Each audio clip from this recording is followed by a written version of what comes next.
私の町が大変なことになってます。絶対やばい絶対やばい絶対やばい。नया साल जापान के लिए तबाही लेकर आया है। जी हाँ, जापान में सोमवार को भूकंप के तेज झटके महसूस किए गए। जापानी मीडिया NHK के मुताबिक रिएक्टर स्केल पर इसकी तीव्रता 7.5 दर्ज की गई। इसी बीच प्रशासन ने सुनामी का भी अलर्ट जारी कर दिया। इसी बीच सुनामी की पहली खबर वाजिमा शहर से सामने आ भी गई।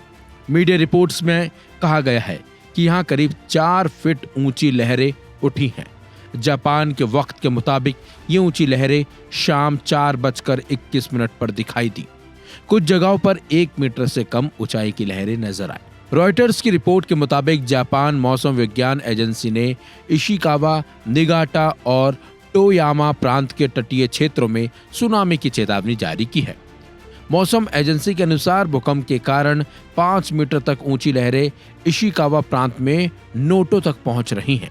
तो वहीं जापान में सुनामी की 5 मीटर ऊंची लहरें उठने की आशंका के बीच तटीय इलाकों में बसे लोगों को सुरक्षित स्थानों पर जाने का निर्देश जारी कर दिया गया है।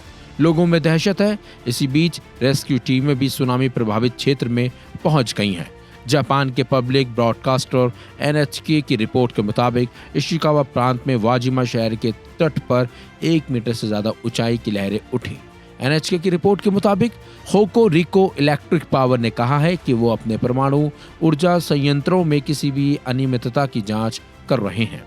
जापान के सुनामी वार्निंग सिस्टम के मुताबिक अगर भूकंप के बाद सुनामी की एडवाइजरी या अलर्ट जारी होता है और इसके बाद समंदर में 1 मीटर ऊंची लहरें उठती हैं तो इसे सुनामी कैटेगरी में रखा जाता है। इनकी ऊंचाई बाद में 3 से 5 मीटर हो सकती है।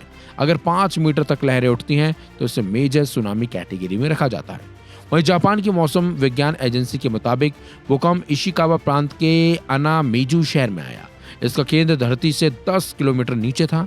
भारतीय समय के मुताबिक दोपहर 12:40 पर भूकंप के झटके महसूस किए गए थे। इसके 8 मिनट बाद 6.2 तीव्रता का पहला आफ्टर शॉक रिकॉर्ड किया गया।